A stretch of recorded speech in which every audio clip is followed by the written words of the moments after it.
9위 만나볼게요. 다음 주제 9위는 교권. 지금 주말 새 그리고 오늘까지 온라인상에서 가장 논란거리인 뉴스 가운데 하나일 겁니다. 충남 홍성의 한 중학교에서요. 학생이 수업 중에 휴대전화를 들고 교단에 들어 누워 있습니다. 바로 그 사진 보겠습니다.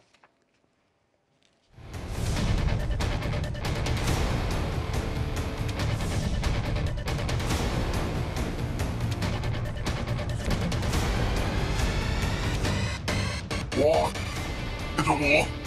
와, 정말 남편의 행동이야.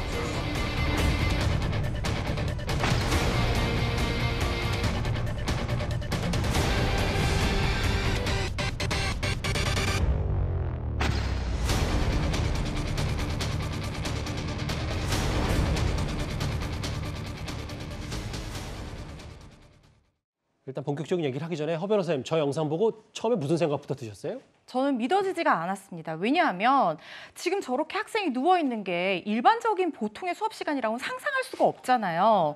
저게 마치 그냥 일부러 조작하는 그런 영상이라고 생각했는데 예. 저게 실제 상황이라고 하니까 정말 너무 깜짝 놀랐습니다. 충격적이었습니다. 참. 교단에 충전기 꽂고 이렇게 꼽고 들어 누워서 휴대전화 보고 있는 이 학생, 중학생이고. 근데 이 선생님은 또 무시하고 수업을 진행해요. 웃고 떠들고 구경한 다른 학생들은 그걸 또 찍기까지 하니까 이게 온라인상의 영상이 퍼진 건데 중요한 건 사실관계 파악부터 먼저니까 그러면 해당 학교나 교육청에서는 뭐라고 하는지 그것부터 먼저 해보겠습니다. 이게 뭐 해명이 될지는 모르겠어요. 문제 학생이 누워서 교사를 찍은 게 아니라 휴대전화 충전하면서 만지작거린 거다.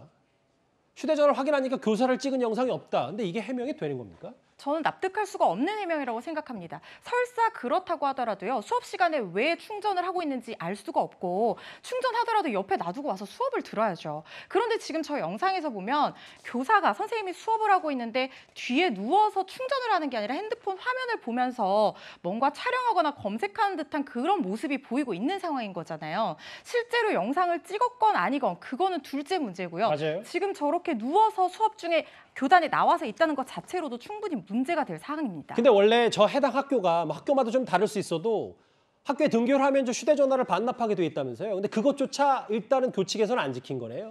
그런데 이 휴대전화를 그러니까 쉽게 말하면 우리 중학교, 고등학교 때처럼 압수한다 이렇게 얘기를 하잖아요. 예. 그런데 사실 이거를 강제적으로 압수한다는 것이 뭐 선생님이 달라고 하면 주는 아이들도 있겠지만 요즘 아이들 휴대전화 2개씩 가져가는 아이들도 있고 안 가져왔다고 제출 안 하는 아이들도 있다고 해서 이게 교칙으로 정해져 있지만 실효성은 좀 없어 보입니다.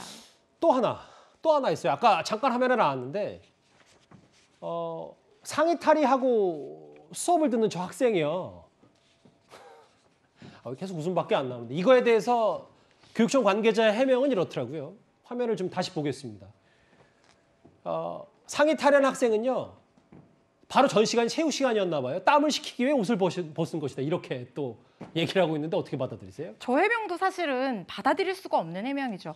우리가 어떤 정확한 자리에서 그 상황에 맞는 옷차림을 하는 것도 교육의 일부잖아요. 근데 수업 시간에 저렇게 상의를 벗고 앉아서 불량한 자세로 저렇게 수업을 듣는다는 것 자체가 다른 학생들에 대한 어떤 불편한 감정을 조성하는 수업 분위기를 제대로 조성하지 않는 그런 일이 될 수 있고 선생님도 앞에서 수업하는데 굉장히 불편한 상황이 초래될 수밖에 없는 거죠. 수업에 집중할 수가 없는 모습입니다. 학생들 전혀 통제가 안 되는 것 같고 모르겠어요. 뭐 선생님마다 다 교사마다 그 교권이라는 그 생각 혹은 수업에 대한 통제력이 다 다를 수는 있지만 저건 도를 넘어도 너무 넘은 거 아닌가. 뭐 요즘 아무리 세상이 바뀌었다고 하더라도 저게 교칙 문제가 아닐 텐데 앞으로 뭐 해당 학생들을 처벌하건 뭐 영상이 또 저렇게 뒤늦게 공개되면서 좀 어떻게 좀 이 문제, 이 사태 정리가 좀 필요할 거라고 생각하세요? 일단 지금 제일 문제점은 뭐냐면요. 저런 행동을 하더라도 정확한 불이익 조치를 받지 않는다는 걸 저 학생들이 알고 저런 행동을 반복적으로 하는데 가장 큰 문제가 있다고 저는 생각을 해요. 예. 이게 사실은 수업 중에 교권 침해가 갈수록 굉장히 늘어나고 있는데 뭐 작년에는 2,300여 건 있었는데 그중에 90% 넘게 학생들에 의해서 침해를 당했다고 하거든요. 예.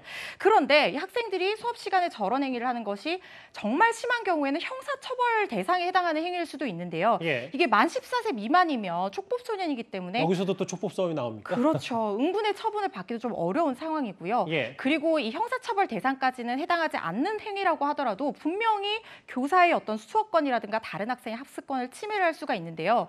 이걸 어떤 불이익 조치를 받지 않는다는 걸 아니까 이렇게 반복적으로 행위를 하게 되는 건데 문제는 최소한 이 교원을 보호하기 위해서 피해 교원과 이 가해 학생을 분리할 수 있는 어떤 법적인 근거의 마련 예. 또 지금 학교 폭력 행위하면 생활기록부 기록이 되잖아요. 교사를 폭행하면 지금 생활기록부에 기록되는 어떤 근거 규정이 없습니다. 그래서 이런 부분에 대한 입법이 마련돼서 법적인 근거로 제재를 할 수 있도록 좀 실효성 있는 대책이 마련돼야 될 걸로 보이고요. 이태규 국민의힘 의원이 관련 법안을 발의했다고 해서 앞으로 좀 조치가 취해지기를 기대해 보겠습니다. 다시 한번 말씀드리지만 저게 이제 교칙에 의한 징계 이런 부분의 차원을 넘어서 사회적으로 상당히 논란거리가 됐고 저 영상이 뒤늦게 알려졌기 때문에